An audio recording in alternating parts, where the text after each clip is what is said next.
ക്രിസ്തുവിൽ പ്രിയ സഹോദരങ്ങളെ, ഇന്ന് നമ്മൾ തിരുഹൃദയ തിരുനാൾ ആഘോഷിക്കുമ്പോൾ നമ്മൾ ചിന്തിക്കുന്നത് ഈശോയുടെ തിരുഹൃദയം ദൈവസ്നേഹത്തിൻ്റെ അടയാളമാണ്. ഒരാളുടെ ഹൃദയം നമ്മുടെ സങ്കല്പം അനുസരിച്ച് സ്നേഹത്തിൻ്റെ ഇരിപ്പിടമാണ്, കരുണയുടെ ഉറവിടമാണ്. ശാരീരികമായി പറഞ്ഞാൽ അത് ശരീരത്തിലെ ഒരു അവയവമാണ്. എന്നാൽ അതിനേക്കാൾ ഉപരി നമ്മൾ നല്ല അർത്ഥം നൽകിക്കൊണ്ട് സ്നേഹത്തിൻ്റെ ഇരിപ്പിടം ആകുന്നു എന്ന് നമ്മൾ പറയുന്നു. കാരുണ്യത്തിൻ്റെ ഉറവിടത്തിലേക്ക് നമ്മൾ കടന്നു വരുന്നു. നല്ല ഹൃദയമുള്ളവൻ എപ്പോഴും കരുണ കാണിച്ചുകൊണ്ട് ജീവിക്കുന്നതിലേക്ക് കടന്നു വരുന്നു. സ്നേഹമില്ലാത്തവനെക്കുറിച്ച് നമ്മൾ പറയുന്നത് എന്താണ്? കഠിന ഹൃദയൻ ആകുന്നു എന്നാണ്. കരുണയില്ലാത്തവനെക്കുറിച്ച് നമ്മൾ പറയുന്നത് കാരിരുമ്പ് പോലുള്ള ഹൃദയം ഉള്ളവനാകുന്നു എന്നാണ്. നമ്മൾ ഏഷ്യാ പ്രവാചകന്റെ പുസ്തകത്തിൽ വായിക്കുന്നു,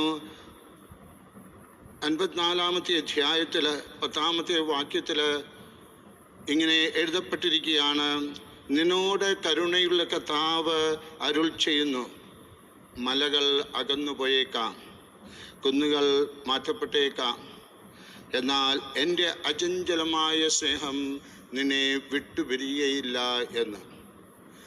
ഈശോയുടെ സ്നേഹം അചഞ്ചലമായ സ്നേഹമാണ്, നമ്മോടുകൂടെ എപ്പോഴും ഉള്ള സ്നേഹമാണ്. തൻ്റെ ഹൃദയത്തിൽ നിന്ന് നമ്മളെ സ്നേഹിക്കുകയും നമ്മളോടുകൂടെ ആയിരിക്കുകയും ചെയ്യുവാനായിട്ട് ആഗ്രഹിക്കുന്ന സ്നേഹമാണ് ഈശോയുടെ സ്നേഹം.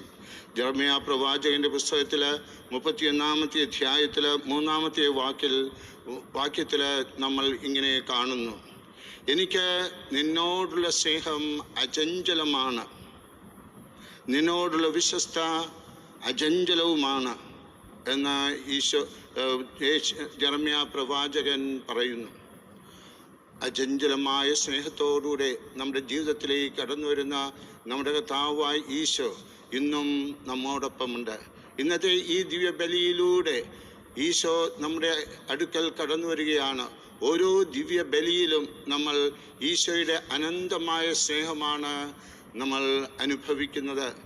ഈശോയെ നമ്മൾ ദിവ്യ അപ്പത്തിൽ, തിരുവോസ്തിയിൽ കാണുമ്പോൾ അത് ജീവനുള്ള ശരീരമാണ്. ആ ജീവനുള്ള ശരീരം നമുക്കായിട്ട് വിഭജിക്കപ്പെട്ട് നമുക്ക് തരപ്പെടുകയാണ് ചെയ്യുന്നത്.